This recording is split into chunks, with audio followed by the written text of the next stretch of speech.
In this issue, we'll visit the Old Car Festival in Greenfield Village, part of Henry Ford Museum. This is the 2002 festival, which of course features cars 1932 and earlier.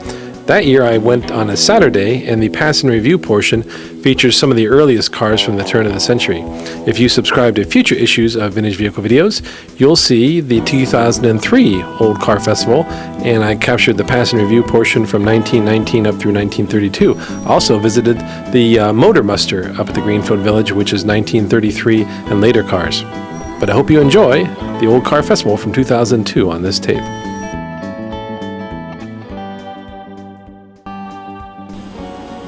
Some of the footage of the shows on this video was taped by Will Bertram. If you ever need some video taped in the area of Lansing, Michigan, get a hold of Photo Will.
We have a lot of stuff going on today. A lot of stuff.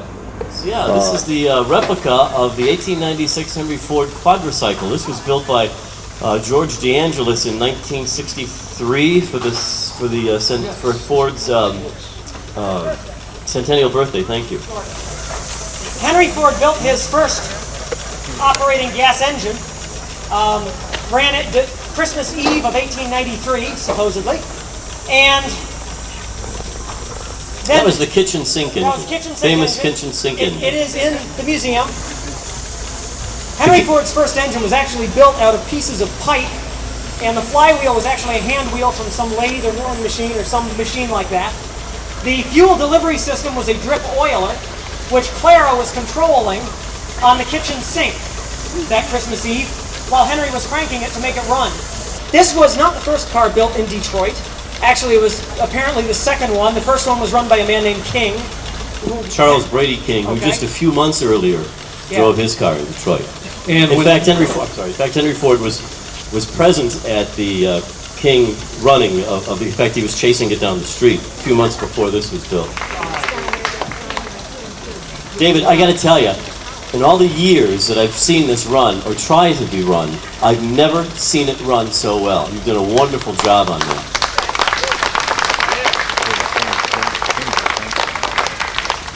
I hate people like David. It's amazing. Did he mention there's no brakes on there? Henry had to stick his foot on the tire going down the street.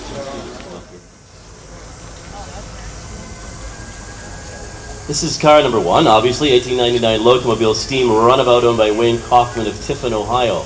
Locomobiles were built from 1899 to 1929. It's not a car you want to rob a bank with. It is quiet, it has no transmission, and it will go just as fast in reverse as it will forward. Steam was a very reliable source of mobility back then. Steam engines had been around for a very long time. Gasoline engines weren't so tried and true. And really until the advent of the self-starter in 1912. And what we've got up before us is a 1903 Cleveland, owned by Roger Weiss from Yorkville, Illinois, who probably didn't drive it all the way from Illinois. This is built by the Cleveland Machine Screw Company of, obviously, Cleveland, Ohio. Maybe 100 cars were built. Is this a one-cylinder engine? And they call this a tonneau. You'll notice that it's got a back seat, but if you look below the back seat, there's kind of a slanted line running along the body. Originally, these cars are built with only 2 seats, and to make them into a 4-seater, you could put those rear seats on them, and it's called a rear entrance tonneau because the door is actually in the back, and you enter the car through the back. You'll start to see some evolutionary things going on with the engine moving up underneath the hood in front. The tonneau will be gone. You'll have a side entrance tonneau. They'll become more frankly, almost European in design because the Europeans pioneered some of that. Thank you very much. You don't have enough lights on the front.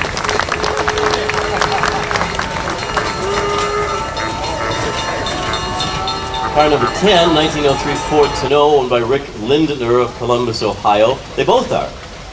One is unrestored, Rick? No kidding. No kidding, Rick. The engine hasn't been restored either, has it? After Henry Ford did his quadricycle in 1896, he built another car in 1898 as a kind of experimental car, and then he left his job at Detroit Edison and went into the car business. Actually, the Edison Illuminating Company. at the Edison time. Illuminating Yeah. Company, that's right. And he went into the car business, and he promptly failed in a company called the Detroit Automobile Company. And then he formed a company called the Henry Ford Company. He failed in that too.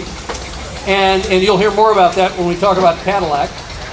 And he finally, on his third try, he formed the Ford Motor Company. And they built a little 2-cylinder car called the Model A. Henry was a very straightforward guy when it came to naming cars. And these are 2 examples of the first year of cars from the Ford Motor Company. And third time was the charm. He finally got it right. Also notice the construction is all wood. The body is all wood. You can see that in the unrestored Model A. No, you're done, John. Thanks, guys. Toledo Steamer Dos-A-Dos, owned by Brad and Carolyn Joslin of Hudson, Ohio. Anyway, this was made by the American Bicycle Company in Toledo, Ohio. They made steamers from 01 to 03. In 01, they reorganized as the International Motor Car Company, of Toledo, and introduced a 16 horsepower, 3-cylinder gas car in 1902. I bet that ran real smooth. Dos-A-Dos refers to the seating arrangement that you see here. There's that back flap, if you will fold down for footrests. The all-white tires are correct. Black tires really didn't come in until about 1916. This car will really move too, won't it? Most steamers really would. Can you do a wheelie?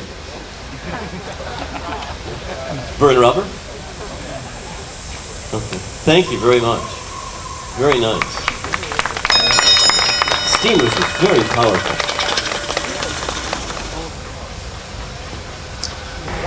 Next up is a 1903 Cadillac Tonneau, owned by Carl Mueller from Talmadge, Ohio. We alluded earlier to the connection between Cadillac and Ford, and if you think this looks like a little bit like that those Ford Model A's, you're right.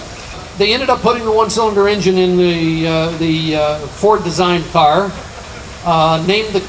changed the name of the company to Cadillac, and the rest is, as they say, history. And this is the example of the first year of the Cadillac. Thank you very much.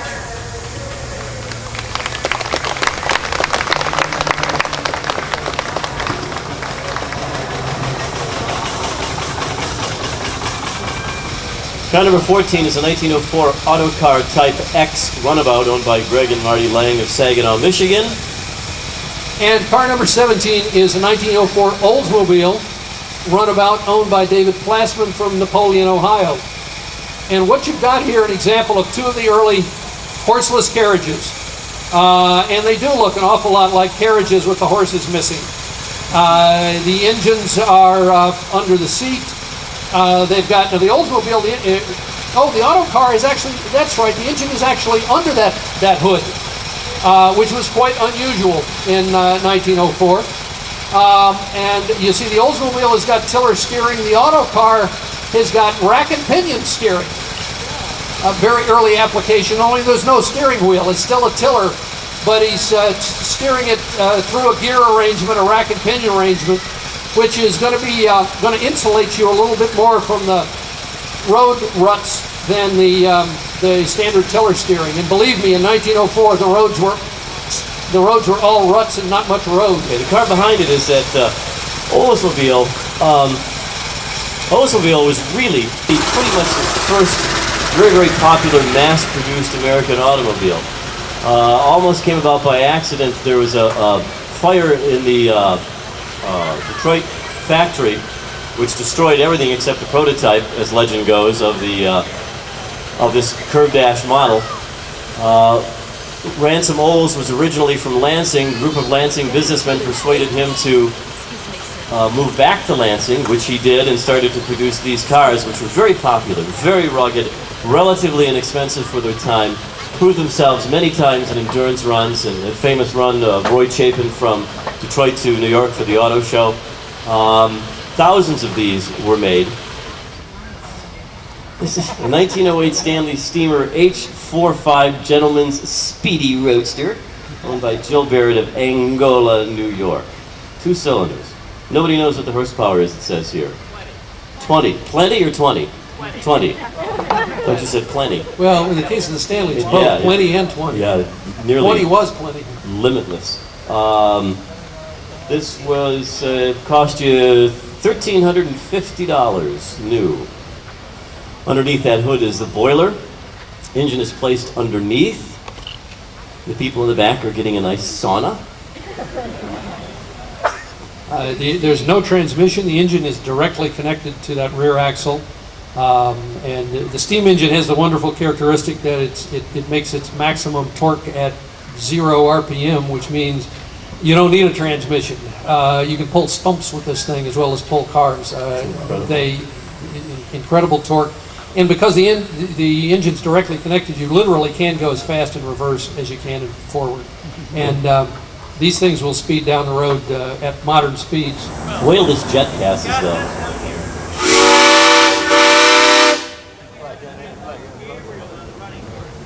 Gabriel, come blow your horn. Another valve.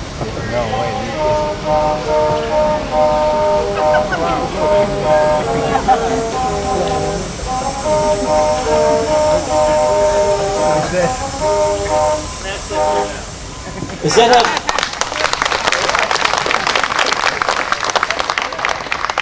Some of those had interchangeable wheels, so you could play different tunes. This is just strictly okay. And of course, you can get those at your local Murray's. Thank you very much.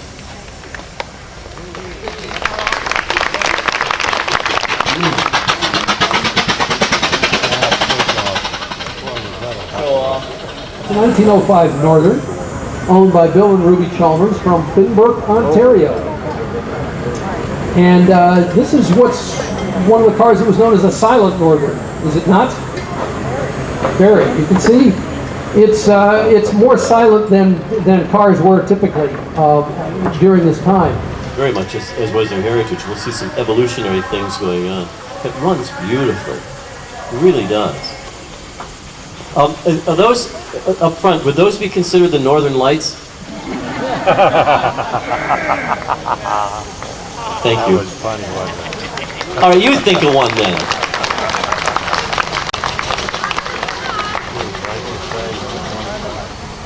This is a 1906 Moline G Touring owned by Leo Warren of Jackson, Michigan. Boy, that's a nice car too. Molines were made from 1904 to 1919 in East Moline, Illinois by the W.H. Vander Voort. This is a two-cylinder, 16 horsepower automobile. They made a four-cylinder in 1906. Now you can see some changes going on. Remember the rear entrance tonneau? Well, this car has a side entrance, and it really isn't a tonneau anymore.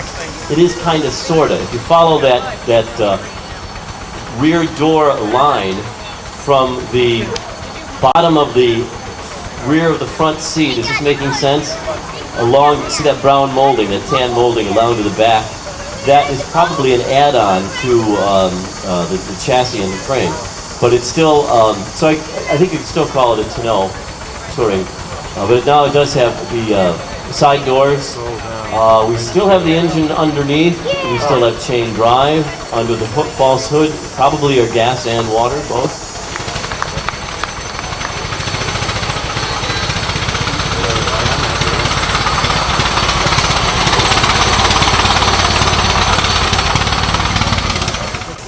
'07 Stanley EX Roadster owned by Don Tyler of Rising Sun, Ohio.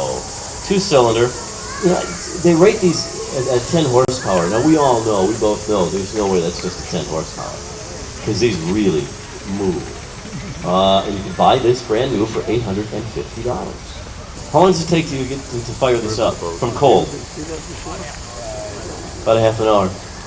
There's a real ritual or procedure to getting it done too. You really have to know what you're doing. And there are some secrets that Stanley owners pass on to other Stanley owners only, I know.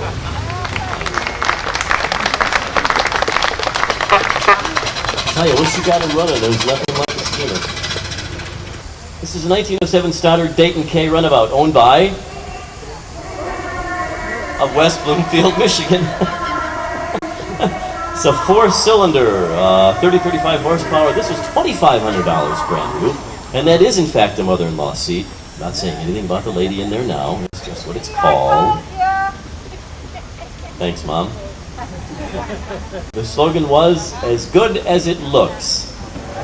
Now, wait, let's explain this. We're going to start it on the spark, right? What that means is that if conditions... Is that steamer? If conditions are right, all they have to do is turn on the ignition and advance the spark. That should create a spark in one of the cylinders that hopefully will then start the car. Hopefully that was clear. It was clear to me. Yep, and now we'll go back to the old fashioned. Hey! Does it do that often? Only when it's hot. Saves on the arm, doesn't it? Yeah. Did you really? My son did that on my fire engine. Broke his arm. Thanks, guys. We'll talk later.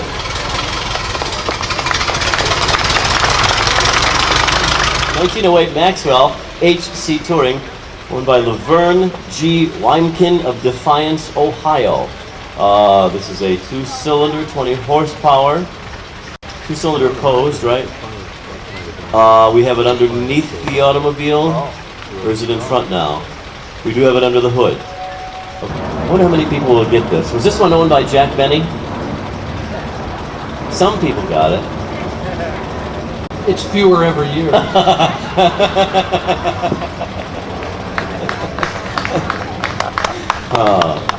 All right, thank you very much. Very nice. And this is a slightly bigger Northern than the one that we saw a little bit earlier. This is a 1908 Northern Model C touring car, owned by Tim Jackson from Fort Wayne, Indiana. By 1908 now, we're getting things that begin to look like, even to our modern eyes, we can clearly recognize these as automobiles. The car is beginning to take on its own unique shape. The engines are now, in most of them, are up front. Rear-wheel drive. You've got a steering wheel now, although we still haven't decided whether we're going to put the steering wheel on the left side or the right side. It's still up for grabs. In this car, it's on the right side, although we're driving on the right side, but there's still a debate about where the steering wheel goes. Cars are beginning to look like cars again. Very unusual placement of the headlights on this. To the uninitiated, it almost looks like they were bolted on by a former owner, doesn't it? You didn't do that, did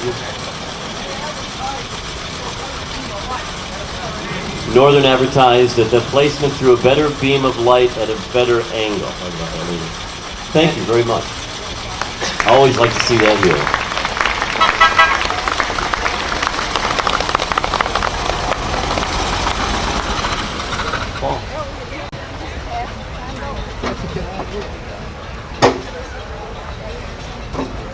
This is a 1908 Kissel car, model D9 touring car, owned by Paul and Laureen Jonas from Belding, Michigan. And Kissels were made in Hartford, Wisconsin. This one is, in fact, the earliest Kissel known to exist. It was built for the auto show in 08, wasn't it, Paul? And it's a very unusual color, but Paul has documentation showing that this is the correct color for this particular car because it was built specifically for the New York Auto Show in 1908. It's got a 4-cylinder, 40 horsepower engine, and cost in 1908 cost $2,000. And as we're going to hear pretty soon, to give you a comparison, the Model T in 1908 cost $850. I see you have a self-starter.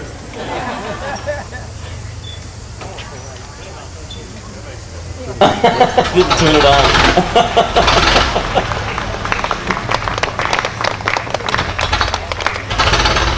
Paul, is there a cutout on that? Is that going through a muffler? Oh, you gotta start it. Okay, so now it's muffled. I like it better open too.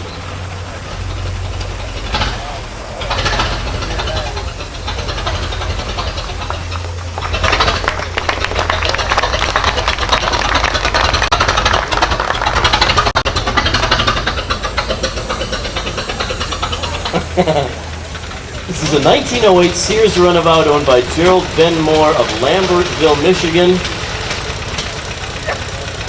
It is a 2-cylinder, 10-horsepower automobile, and it would have cost you $395. It's made in Chicago, Illinois.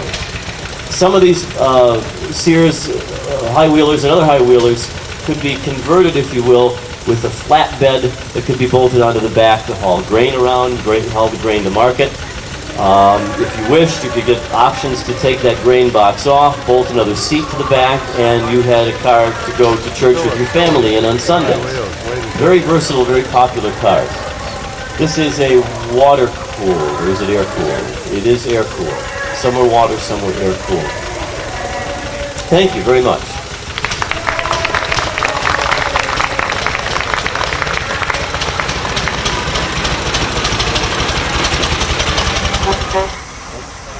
And this is a 1907 Ford Model R runabout, owned by Hewlett Tavish from Newton, Ontario. And I think there's a Ford Model N, which is behind it and has developed some mechanical difficulties. We mentioned the early Ford, the 1903 Model A. Ford kept upgrading his cars and kept using letters as to designate the model numbers. And in 1906, they came out with a car called the Model N, and it really was a very an excellent value for the money. A very modern car with 4-cylinder engine. And over the next couple of years, they made some detail improvements and came out with a car called the Model R, which is the one we have in front of us, and the Model S. And then the next letter in the alphabet was the Model T, which we will hear, believe me, we will hear a lot about those, because there's going to be a lot of Model Ts here. 15 million were made and half are here. It sounds a little like a Model T. This is a 1906 Ford Model F. This, as we said, this was an earlier evolution of Henry Ford kind of groping his way towards the Model T. This is the last of the 2-cylinder Fords. He then moved over with the Model N to the 4-cylinder, and as Marty mentioned, there was also the 6-cylinder Model K, which was not Henry's favorite car by any means. But this is a year for Ford when he's really modernizing. The Model N appears, and he's really moving away finally from the horseless carriage idea towards the real automobile idea. Now the engine is under the seat, so you have to get out and crank it from the side, not the front, as on later cars. There you go. Enough gasoline for it to start anyway. Hey, where are you going? Okay, bye. Okay.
We're Alan Goldie Praying from Grand Island, New York.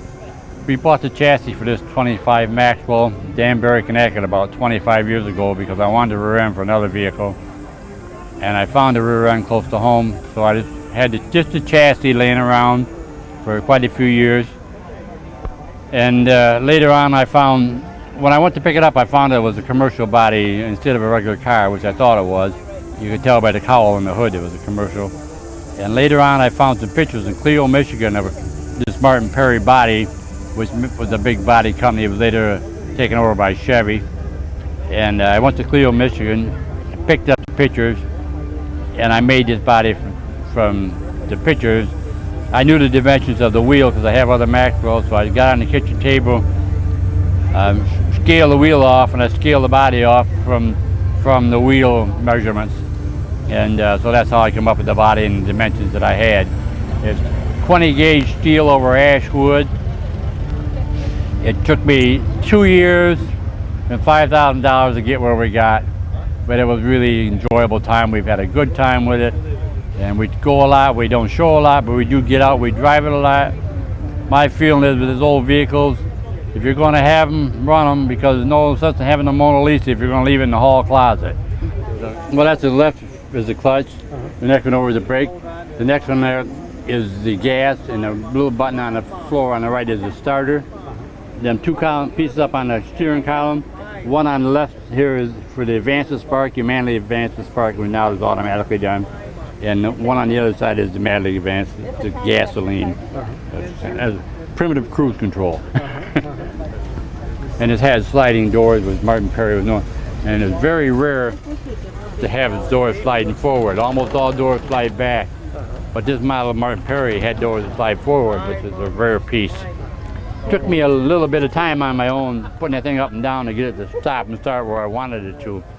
But after a few hours of aggravation and talking to myself, I come up and I'm satisfied with them. It made me feel good when they work right. And I like to come with something that you're not going to see another one. I've had A's and T's and other things, and they're all lovely. I'd like to own some more of them.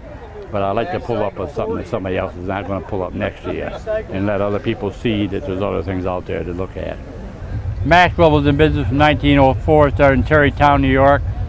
It went out of business in 1925 in Detroit, Michigan, and become the Chrysler Corporation. Walter P. Chrysler took it over in 23, and he had enough stock to take over the whole company in 1925. But they were a very good vehicle. I had a lot of other cars, and I've always gone back to the Maxwell. I like to work on it. I'm doing a boat-tail speed that I hope to have here next year, in 1923. Thank you. Hi, I'm Marlene Wyzorek, and this is my husband Joe, and we're from Commerce Township, Michigan. This is a 1926 runabout. Normally would have a turtle deck on the back, like a little trunk, but it was converted into a pickup with a wood pickup bed. They'd often do this on the farms back in the 20s. Make a convenient utility vehicle. Hello, my name is Joe Radzwin. I'm from East Point, Michigan. My father's from West Branch, Michigan. Him and I own the truck together. We've had it since 1995. We bought it as the condition it is right now. It's a 1928 Chevy 1.5 ton grain hauler pickup body, like grain hauler body. It was the first year that Chevy introduced all four-wheel brakes. It was the last year that Chevy had the four-cylinder motor in here, and then the next following year they went into the straight six cylinder. And it was, like I said, it was the first year of the four-wheel brakes, which was really a revolutionary thing that came out because it was all mechanical and all hinged in here, and whichever way the wheel turned, it had to go with the angle of the vehicle to actuate the brakes, which was a marvel. And even Henry Ford was trying to figure out how GM and Chevy came up with a way to do that. And then following, of course, when the Model A came out, they finally come out with the all-wheel brakes. Like I said, it's a really nice truck. It's we run it around, and every year we come to this Greenfield Village is the best car show, antique car show around, and we have a lot of fun. We drive it home once in a while in parades and for car shows and that. This vacuum canister was a unique invention by GM too. What it was able to do is when you were going uphill, you would get a vacuum coming off of the intake manifold here. It would keep the gas flow going into this canister and then feeding into the carburetor. That's why Ford, when they came out with the Model T, they were having a lot of trouble with because the gas tank is underneath the seat. The gas tank is underneath the seat here. But when they were going uphill, the gravity was against them. So then they ended up putting the gas tanks up here. A lot of the Model A was where they mounted the gas tank right underneath the firewall. Hi, I'm Bob Barrett. I'm from Angola, New York. This is a 1908 Stanley steamer. And we've had this about 15 years. It took about 12 years to restore it. We're just going to put it away. We're at Greenfield Village. We're going to cleanse the boiler. I will let you know when I'm Franklin. Okay. We'll wait for this car to go by.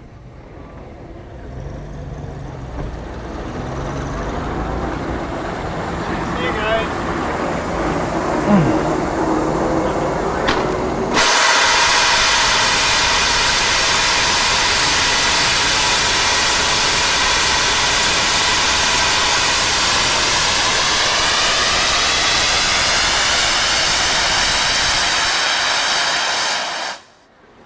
Well, this runs on steam pressure. Underneath the hood is the boiler. This burns kerosene. This is the boiler. It burns kerosene as a main fuel. The heat comes up through tubes in the boiler, makes steam. Then the steam goes through all this tubing. There's a throttle here and goes back to the engine.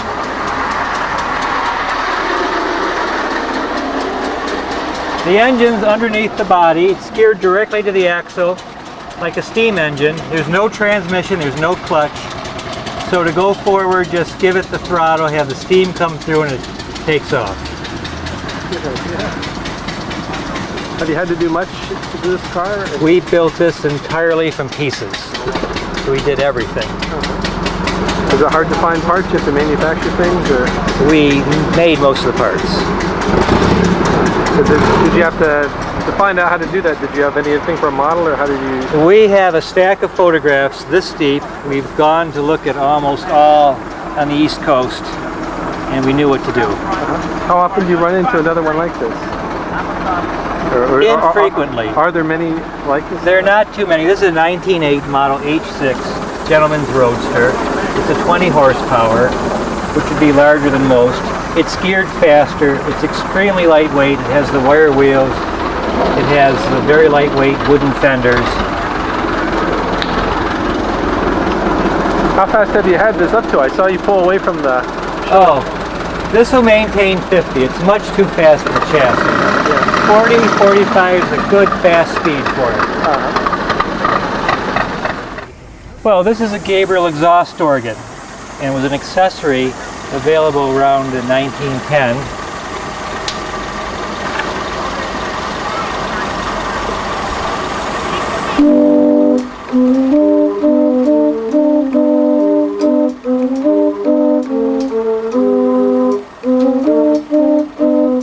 Well, that's it. That's pretty cool.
I'm Dave Pempite from Taylor, Michigan.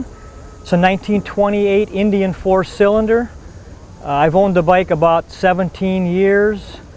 This is the first year that Indian made the 4 under its own name. In 1927 it was an Indian Ace, 28 it became the full Indian. It's about 78 cubic inches, has a 3-speed transmission, left-hand throttle and right-hand spark advance. Very smooth running bike, easy starting. A lot of fun to ride. You don't see a lot of 28s, probably because they were scrapped or whatever, but there's not many 28s around. Like I say, it's just a fun bike to ride, and I've brought it here several years to the Old Car Festival. And probably bring it again next year. Oh. Heavy. Oh, I don't know. It probably weighs about 450, I would say. Maybe not quite that much. Maybe 4 1/4. I don't know, somewhere in that range. Hello, my name's Joe Gardella from Pinckney, Michigan. This is a 1928 JD Harley Davidson. It's an early model 28. There's 2 different versions. Small differences, not too much from one to the other. I had the bike for 3-4 years now, and this year I decided to do a restoration on it. It's pretty complete right now. It's a good running machine. I take it out periodically, have a little fun. Had to manufacture some of the parts myself. Occasionally you can't find what you're looking for, so you make do with what you want, what you get. Some Pontiac Oldsmobile style valves were cut down and remanufactured into intake valves for this motor. Connecting rods were polished out. Modern aluminum pistons were put in place. A lot of detail, nickel plating, parkerizing, much effort goes into it. Everything works, runs like a charm. Okay.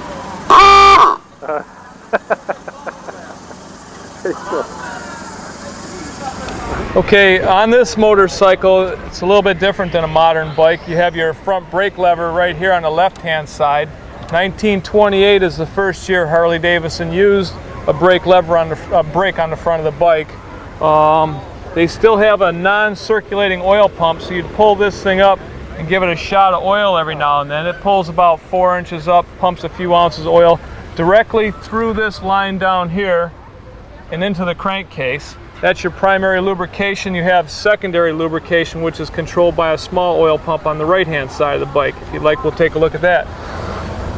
Down here we have an oil feed coming directly from the oil tank into this crude oil pump. You can set this screw here and it gives you maybe a drop or 2 of oil every few seconds to control the amount of oil going into the gear chest. That's generally all it takes to keep the motor running, unless you're really bucking the wind hard and you're running at speed. Traditional motorcycles have twist grips on the right-hand side to operate your throttle, unlike an Indian. They're confused. On the left side we have a spark advance. Both of these grips are non-return. They have a spiral inside the handlebar. Wherever you put it, it stays there, kind of like a cruise control. As you turn the left grip, it operates the distributor, which gives you your advance and your retard for your ignition timing. No starter buttons here, strictly a horn. Runs all the time when the battery's in there, it's hot. You have an ignition switch over here, which is separate from your headlight switch. The headlights have 2 positions, dim and high, kind of like today, but neither of them work very well. Down here we have a speedometer drive. This particular bike is equipped with speedometer drive. I don't have it on the bike right now. The motor on this bike, traditional Harley Davidson style, in the early times, they have what's known as an intake over exhaust. You have a pocket valve. Your intake is in here. Your exhaust is directly below it. To take the exhaust valve out, you first have to take the intake valve assembly out. So it's kind of an overhead valve with the rocker arm here and a side valve like a traditional lawnmower or any other thing, early motor. Finished it off yesterday, actually. Just got it up and running. Very good. Yeah. Well, thanks for showing it to us. Sure.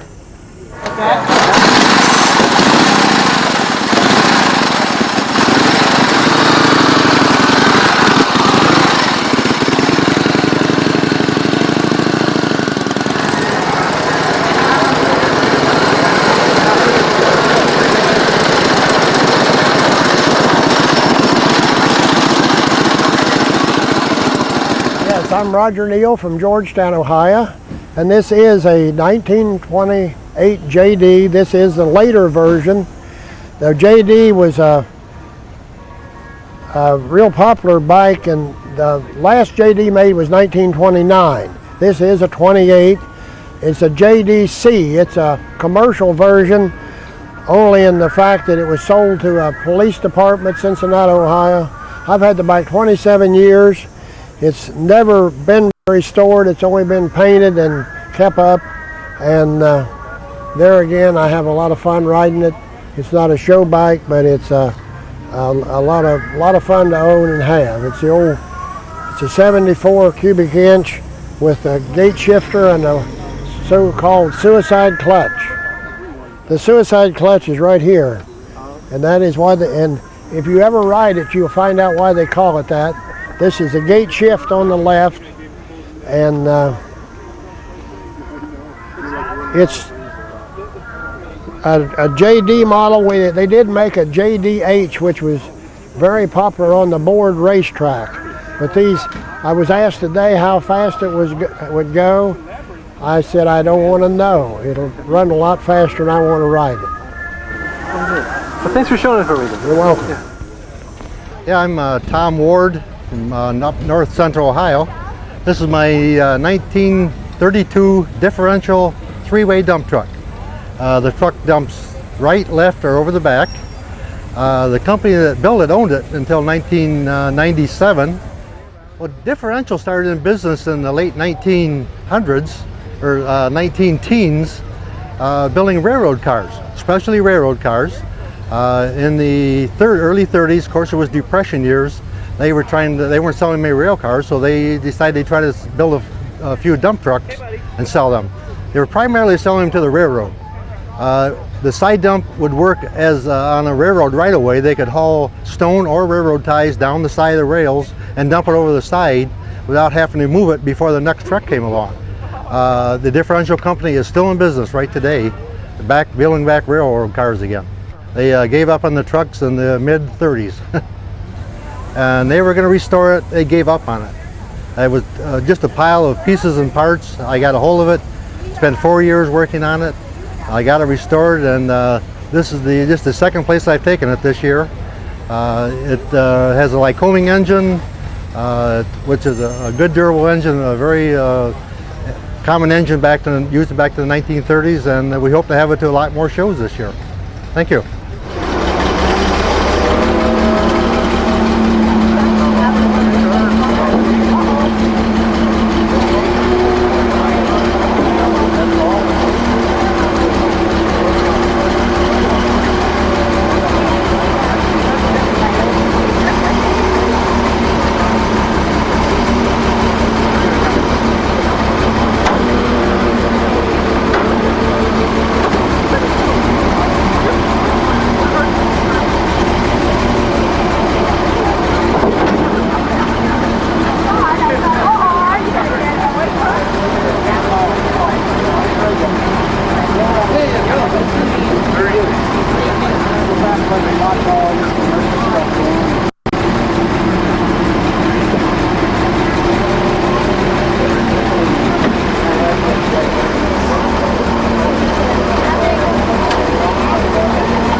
Right in front of your seat, if you put the lever to the right, it'll dump to the right. Put it to the left, it'll dump to the left. And you put it in the center, it'll dump to the center. Quite a bit of engineering for the early 1930s.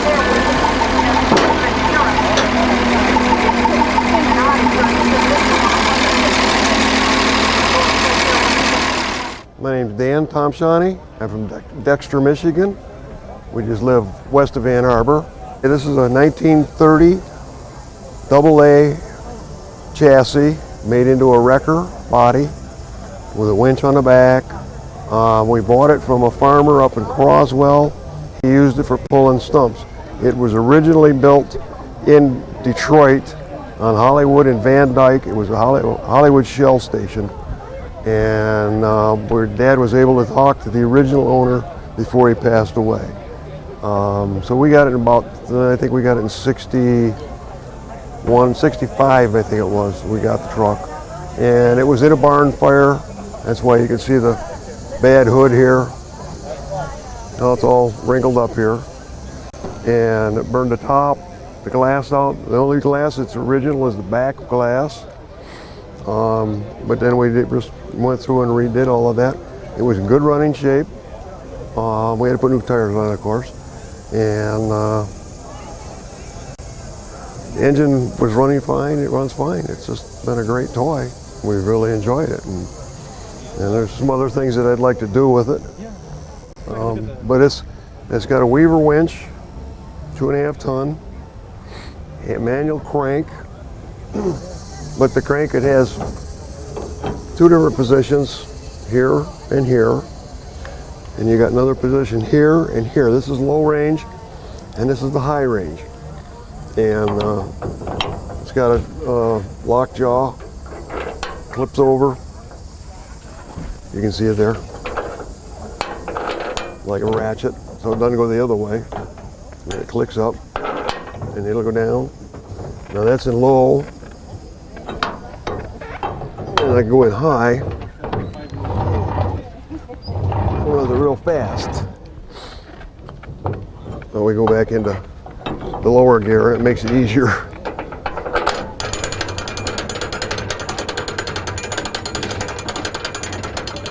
And it's got a 4-speed transmission with a lockout reverse, so you can't put it in reverse. You got to push a little lever. And it's got, if you can see the little button here. That's so you can't put it in reverse. And then you have your spark advance here, the gas pedal here, got one down on the floor too. And this is your cruise control, I guess. And then we have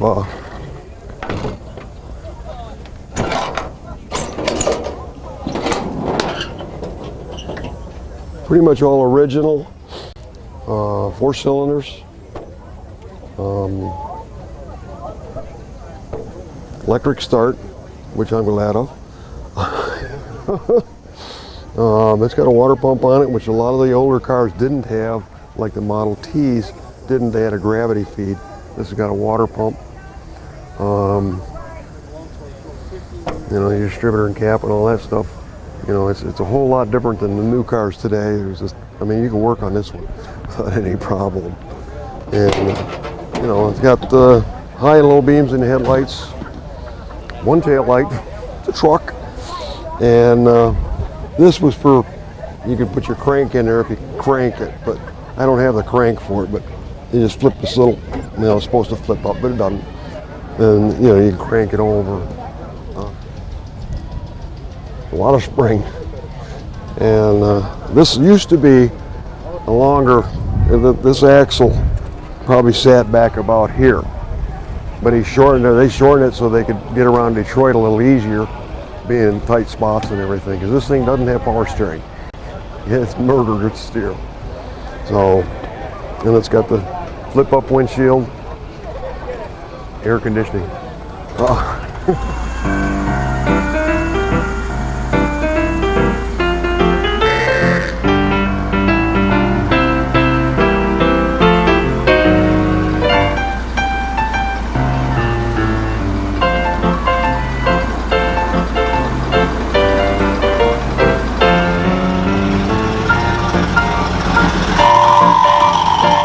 This is a 1930 Aaron's Fox. This truck was originally sold into Detroit in 1930. In 1930, the city of Detroit bought 2 of these trucks. They each cost $12,400, and those of course were Depression era dollars. So this was a very, very expensive truck. In fact, Aaron's Fox are often called the Rolls-Royce of fire engines because of the quality and partly because of the expense. Detroit used this truck until 1955 as a frontline truck. It then went to reserve status until 1959, where it was sold out to private hands. We bought the truck just a couple of years ago from Kansas City. We brought it back to the Detroit area. And my name is Terry Ernest, and I'm from Port Huron, Michigan. Aaron's Fox used a piston pumping mechanism. There's a high and a low side pressure side to the pump. There are 4 piston pumps. Aaron's Fox are often noticed because of the big sphere on top, and that's a pressure sphere. The piston pumps themselves would actually create a pulsating stream. The pressure sphere equalizes that to get a much more steady stream out of the truck. Aaron's Fox, well, a lot of fire engines of this era, you have both a mag and a battery. So you've got 2 sets of plugs in each cylinder. So a 6-cylinder engine. So you're running off the battery or the mag? Both. So we're going to make sure the truck's in neutral, handbrake's locked, and we'll start her up.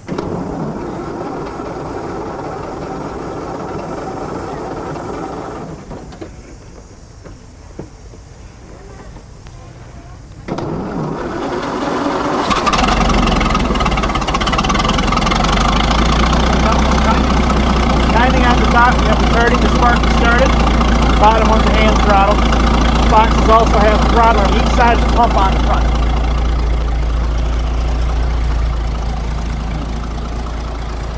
So to start the pump, we got low and high pressure side. We're going to engage one set and then the other. And no, it's just leaking a little. That's all right. Then the hose is charging. Straighten this out. Yeah, just so it's not kinked so bad so we can get water through the line so she doesn't burst.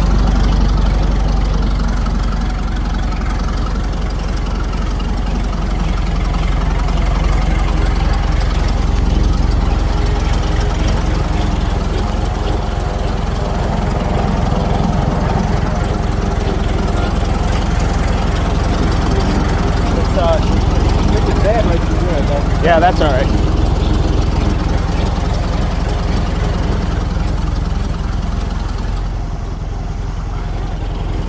So now we got her pumping. We'll add a little more juice to it. Hand throttles on the side.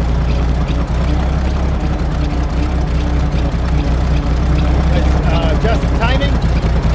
Just the hand throttle.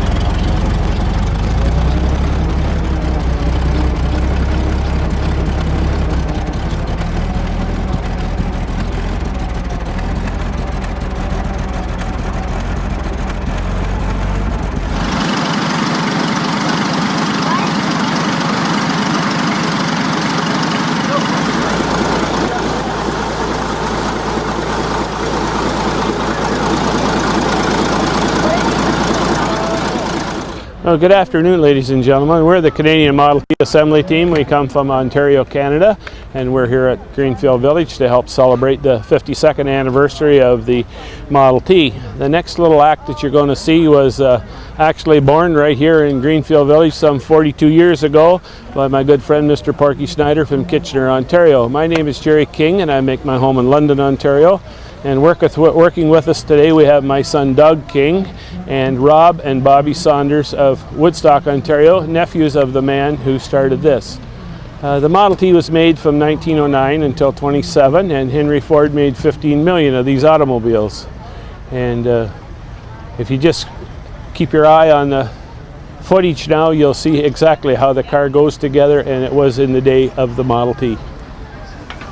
And then they will mount the rear end. Up she comes. These are all sub-assemblies, basically the way Ford did it.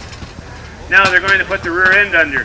When they put the rear end under, they have about a half of an inch there that Rob has a closed drive shaft that he has to hook up to the back of the transmission. And you can either put your fingers in there or a pair of pliers. Rob, he prefers to use a pair of pliers. He hasn't got no fingers on one hand. From over the years, he's lost all his fingers. Okay, the rear end is under now. Whoops, just popped out again. This is the hardest trick of the whole, putting the whole car together. Then you'll notice that it is a closed drive shaft, so Doug is lifting the rear end to get the drag off the one back wheel. There she just went. There it just went. Now you'll notice Doug's going to put a flip-flop. Doug's going to put the flip-flop underneath the back. Raise the back end up. Bobby's putting on a wheel. Up she comes. Let me give her a little kick. Look at that, right into place. So the Model T was made from 1909 to 1927. Henry Ford made over 15 million of these automobiles and marketed them throughout the world. There are thousands of these cars in the hands of collectors today. Doug is doing up the rear spring shackles. Rob has just done up the dry shaft. Bobby's putting on the front wheels. Now when we have our apprentice here with us, this is his job to put on the front wheels. The Model T had a 4-cylinder engine. It had a vibrating coil for each cylinder. You'll notice that this is a 27 Model T and the coil box is mounted on top of the engine. Inside that little square box is a vibrating coil for each cylinder. What that means is there's a coil in there to fire each spark plug for each cylinder. You'll also notice underneath the coil box there's a little blue hotshot battery. This is what we call a cheater battery. This is how we get the car started. And if we wanted to, we could hook it up to the magneto, which would produce 24 volts, which would make a much stronger spark than the 6 volts that we're getting out of the hotshot. Although the hotshot battery is enough to fire the car and get it started. Okay, he's doing up the yoke on the front end there now. And that's what stabilizes the front end. Doug's doing up the front spring shackles. Bobby again is getting the back wheels on, and so it's coming together. There is no water pump, there is no fuel pump in a Model T. It's strictly circulation. The gas tank is up until 1925, was located under the front seat and gravity fed an updraft carburetor. You could buy an accessory water pump for a Model T, but if you had a good honeycomb rad, which you'll see when we get it on here, that if you have good circulation, you don't need it. So if you had a gallon of gas and a quart of oil and a piece of wire you called a coil, a yard of tin and a hunk of board, put it together and you got a Ford. Now Henry Ford said my Model T can do anything that a horse can do except leave that little brown pile on the road. I think they refer to them as road apples.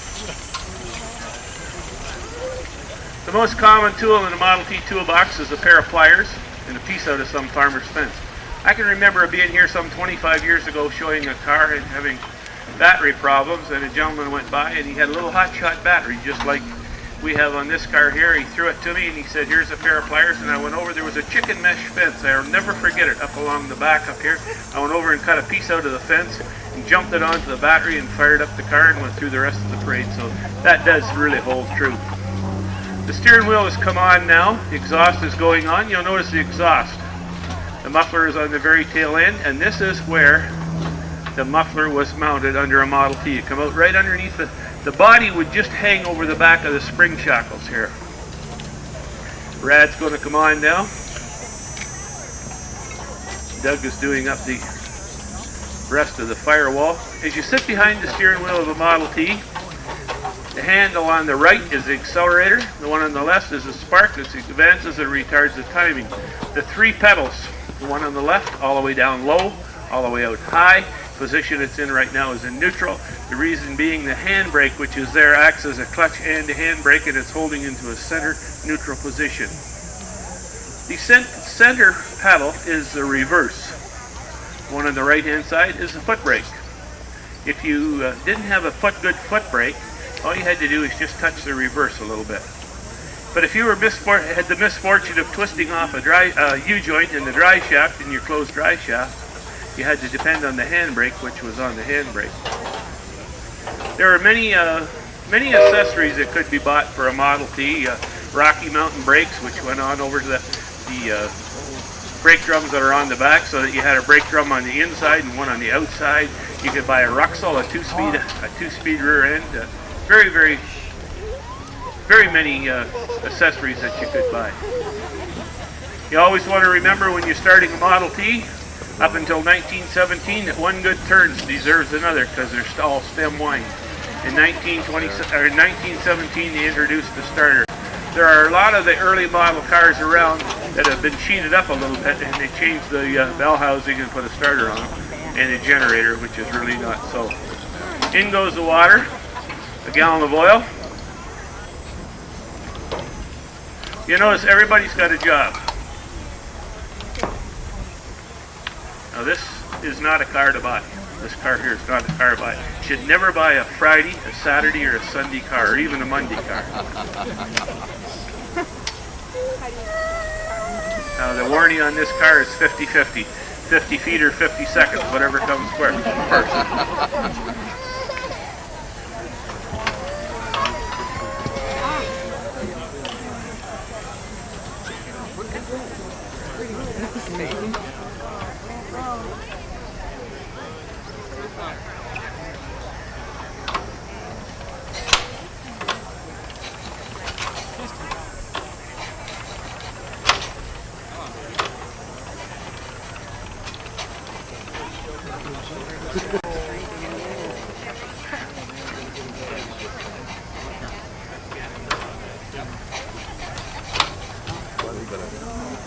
She's flooded.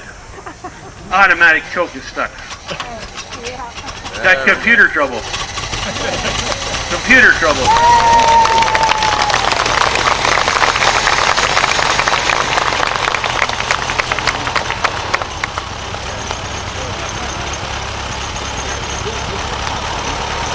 He's going to back up. You just watch real close. The folks in the front just watch real close. He's going to back up. Going to jump on. Letting the back end down. Going to back up and pressing the center pedal.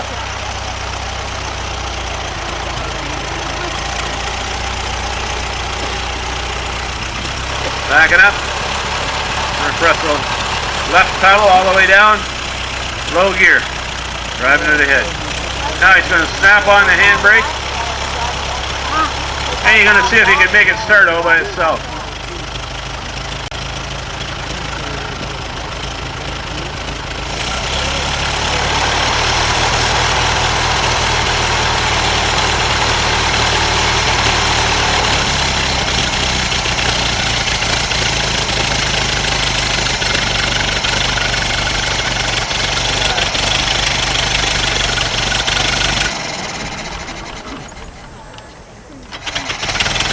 There you go. Little Fords never die, they just go faster. Gonna do it again. Think she'll start? Look at that. A 1903 Ford, unrestored. And there's a little sign here that talks about the modifications that had been done for this, including an extra jack shaft and extra chains and things to make it have more pulling ability or ability to climb hills. A bright shiny Ford and a Cadillac.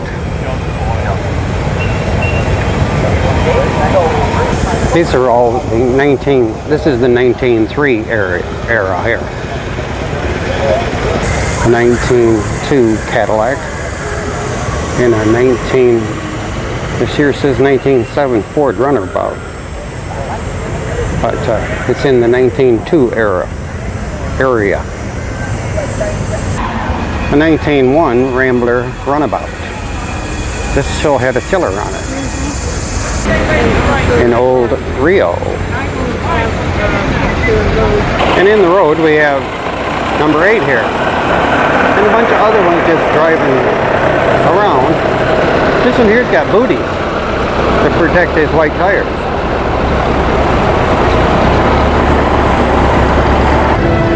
And a couple of brass Buicks from 1908. 1908 Sears. 1908 Renault. 1908 Northern Model C Touring. This came out of the Bel Hera Museum when the museum was liquidated.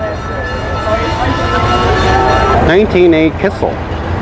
This is the car, and this is the original color of it.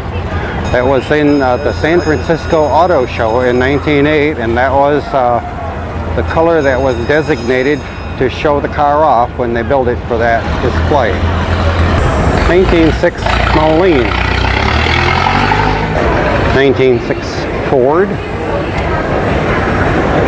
1906 Cadillac, 196 Success A runabout. And the guy just cranked her up here. This is a horseless carriage, meaning that it's just got a motor mounted on the outside there. This guy's giving a demonstration here of this Success motor, and one of the things that he was pointing out was that this handle right here, you gotta hang on to it, because if you pull it back, it quits running.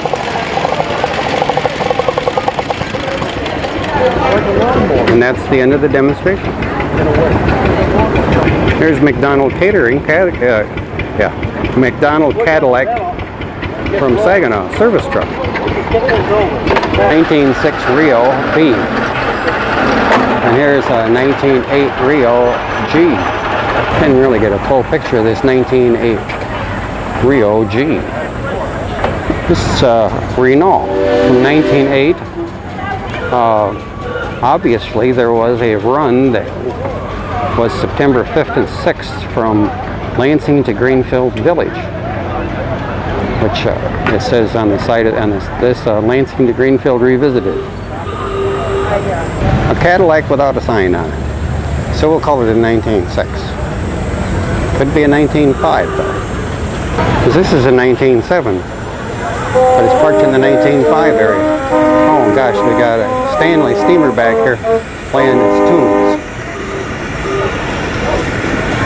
1904 Cadillac Model B delivery car. 1904 Rambler Model H. Can't read the name of the car, but it says San Francisco on it, and it obviously is unrestored. 1904 Oldsmobile. The curved dash Olds. 1903 Oldsmobile. Looking under the hood here of a 1904 Autocar Type X. This has a horizontally opposed 2-cylinder engine in it. And he's got his finger in the carburetor right there, I believe. Under the hood of a Baker Electric.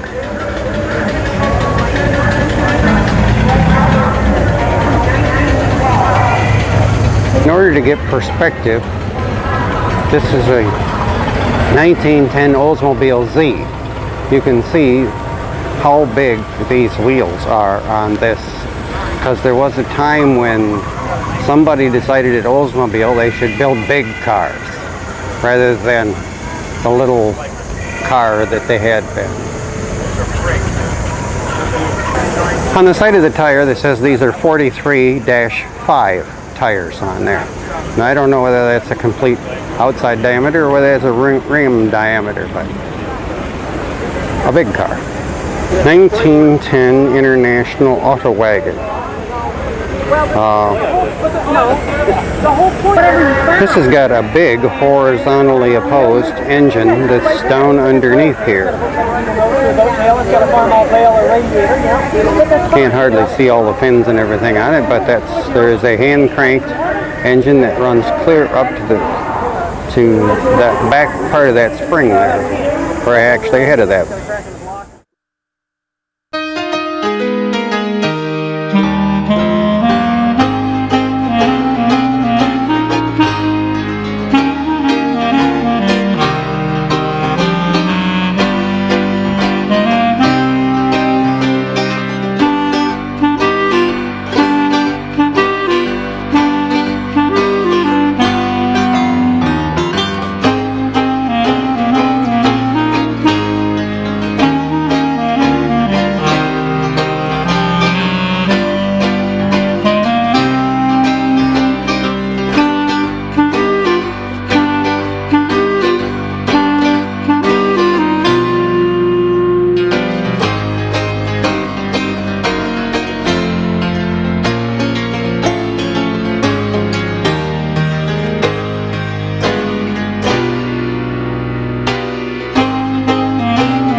This is where they traditionally work on the trains. This is where the turntable is, where they put a train on here and turn it around so that they can run it back through the roundhouse here. How heavy is that? 84,000 pounds. Wow. Yeah, 42 tons. Wow. And it's empty right now. And the reason it can be turned is because it's perfectly balanced. It doesn't have ball bearings. Actually, the turntable was built in 1901. So that making it about 101 years old. And 101 years old, being that age, there were no ball bearings in those days. They hadn't been invented. So it has a single pedestal right in the middle. One short pedestal up there, and that's all it turns on. Thank you, everyone, and our next race will be a drag race, and it'll be a fast drag race. The first across the finish line will win. Is everybody ready? We're ready to see which car will win our drag race here. We've got a 1909 Model T. We have a 1911 Maxwell, a 1928 Model A truck, and we have our Model R Ford from 1906. Okay, everybody, here we go. Time to start the drag race. On your mark, get set, go!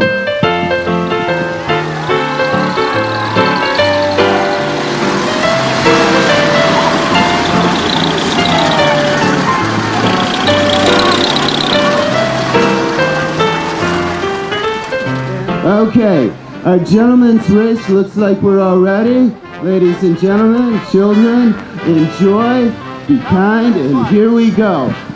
On your marks, get set, go! To the first pylon. Once we get here, the gentleman's getting out the car. He's going to come around, help the lady out of the car. They're going to walk around the back of the car. They're going to make a 360. He's going to help the lady back into the car before the car gets away from him in some cases. The gentleman's going to get back in, and then they're going to move off to the finish line. This is our gentleman's race. Here we go, and it looks like our Studebaker won the race. Such a guy, such a gentleman.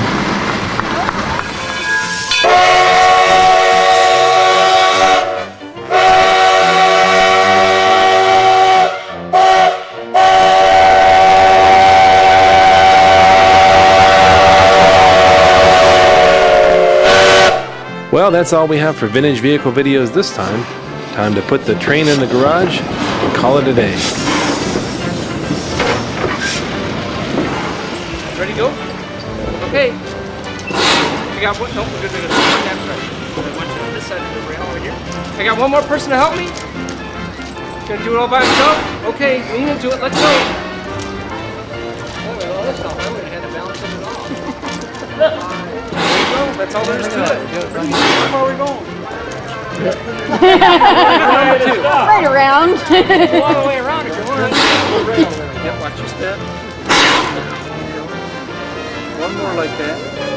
Now you don't want to get going too fast. Well, you got 42 tons of steel in the span, and about another 25 of the engine, probably closer to 30. Well, not quite 30. Yeah, maybe 30 with the tender on it.